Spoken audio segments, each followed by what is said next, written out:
Alright, Hytale community, this is not speculation, this is not soon, and this is not a tease buried in a blog post. The Hytale devs have officially confirmed that Update 2 pre-release is coming this week, and alongside that confirmation, we've also had major quality of life features locked in, community requested changes confirmed as already being worked on, new customization systems, and one of the most honest emotional messages we've seen from the Hytale leadership team after launch. So today what we're going to be breaking down, what Update 2 actually includes, why this update matters more than people realize, and what's already confirmed is coming soon. So let's get into this, and if you do enjoy it and you wouldn't mind subscribing, it really supports me, and then leaving a like on today's video.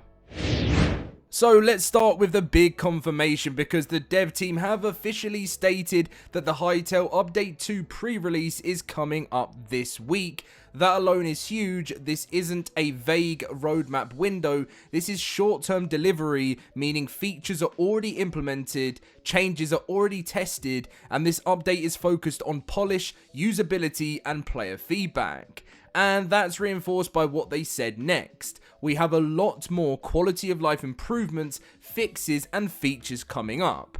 So Update 2 isn't about flashy trailers, it's about making the game better to actually play, and the first confirmed feature proves exactly that. So this is one of the changes that might sound small that we mentioned yesterday, but massively improves immersion. So Hytale is officially adding the ability to hide helmets and armor, and it's not just client side, this is a server configurable, meaning server owners can decide helmets only, all armor, or no armor visuals at all. This is huge for PvP, roleplay servers, immersion-focused worlds, cinematic content creators, and when asked for visual clarity, like only hiding the helmet but still showing armor value, the response was even better. In the configs, you can set Helm only, all armor or none from Simon, and that's flexibility done right. This tells us something important about Hytale's design. Player expression and gameplay clarity can coexist. Now let's talk about something that a lot of sandbox players care about, and that is inventory friction. A player asked for the ability to shift-click armor directly into armor slots, something that honestly should be standard. And the response was simply from Simon, one of the devs was working on this morning. This is really awesome. This isn't a we'll consider it. This is something that is exactly going to be added into the game within a future update. It may not be this week's update, we don't know, but if they are working on it this morning, we're hoping that it could be, but this is coming up for the future, and this is exactly the low effort, high impact quality of life change that massively improves moment to moment gameplay. So we have some combat clarity, as well as a lot of players have been asking the same thing, which is, can we please see damage values for weapons? Whether that's damage per hit, DPS, or both. And the response from Simon was simply just soon. Now normally soon can be worrying, but in the context of Update 2 coming this week, quality of life focus, and other systems already in active development, this strongly suggests that weapon stat clarity is already planned and not just discussed. Now also with Hytale, they're moving at a very fast update rate and lots is coming in each patch note, so hopefully we can see a lot of this coming with the new update. So this one is huge for creators and casual players alike, because a player asks, will there ever be saved avatar slots so I don't have to remake skins from scratch? Now I did mention this in a video before, but Simon actually gave us more confirmation that this is actually, yes, it's coming up soon. So that was simply the message he sent us, but this is really awesome because it means multiple character identities, roleplay friendly swapping, content creators can maintain the constant and consistent looks, and long-term accounts feel more personal. It also shows Hytale is treating avatars as identities, not just disposable presets, which I think is pretty cool, and I really look forward to seeing this change.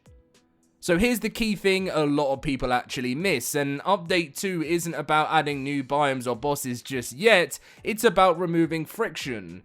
Every single confirmed feature does one of three things. It improves clarity, improves immersion, respects players' time, and this is how games transition from cool idea to daily playable experience, and that brings us to something even bigger than the update itself. Now, I'm sure Simon will still be planning to add really cool new content features to the game, which keeps the game interesting, but it's these kind of quality of life changes that really make the game feel exciting, and I don't know, it kind of just helps players get less frustrated with a few little things. Now, I want to talk about this message because I think it generally really matters, and Simon shared this after 7 days of early access, and he said, "It's now been 7 days since early access launch, and I can confidently say that I have no regrets saving Hytale." He goes on to say that this has been the most challenging and most rewarding experience of his life, and he openly admits coming back to Hytale was a huge risk for him and his family, and that he hadn't been involved for many years. But what stands out most, I fully trusted the people and it just worked. And that tells us something important. Hytale isn't being built by corporate pressure, marketing deadlines, or empty promises. It's being rebuilt by trust, transparency, and direct community feedback, and the fact that the devs are actively working on community requests the same day they're mentioned proves that. So I'm really pleased that Simon's had a really good launch. This is exactly kind of where I was hoping the game was going to be after launch, and that doesn't happen with many early access games, especially with how critical the current gaming industry currently is.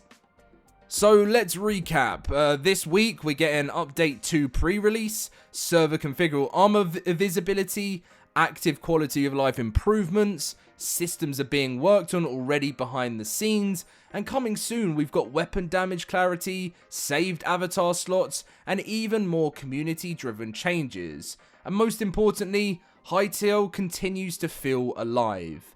And if you're enjoying these rapid fire updates, make sure you're subscribed because the next few weeks are gonna be pretty busy here on the channel. I really appreciate each and every one of you for making my dream come true. We're actually coming up to 2,000 subscribers already, which is kind of crazy. So thank you guys from the bottom of my heart. I'll catch you in the next one. I'll see you guys later.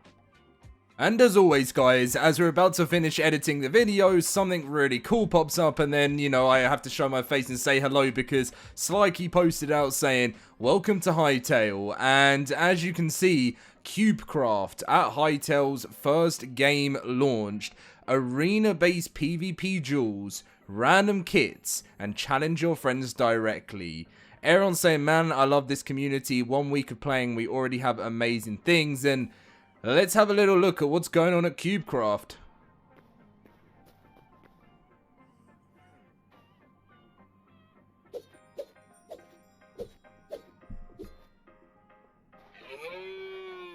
The cow. Wow, this is some quick based combat PvP. Whoa, that's some fast-based PvP. I mean, I know Hytale's kind of got that, but... And what else have we got next? So is this different? Is this the other mode? Oh, this is like another battle with the battle axe.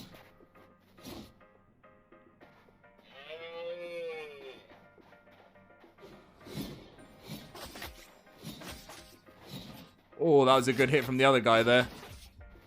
Oh, and he's done. I mean...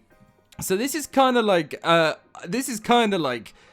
just showing us the possibilities and everything that's going to be happening with Hytale, because there's so many possibilities, and literally, this is what I mean. Someone says we're going to have YouTube videos of meta PvP strats soon, and that's generally where we're going with this game, and I love to see where it's building. It's still so early, and it's all coming. So yeah, I'll catch you in the next one, guys.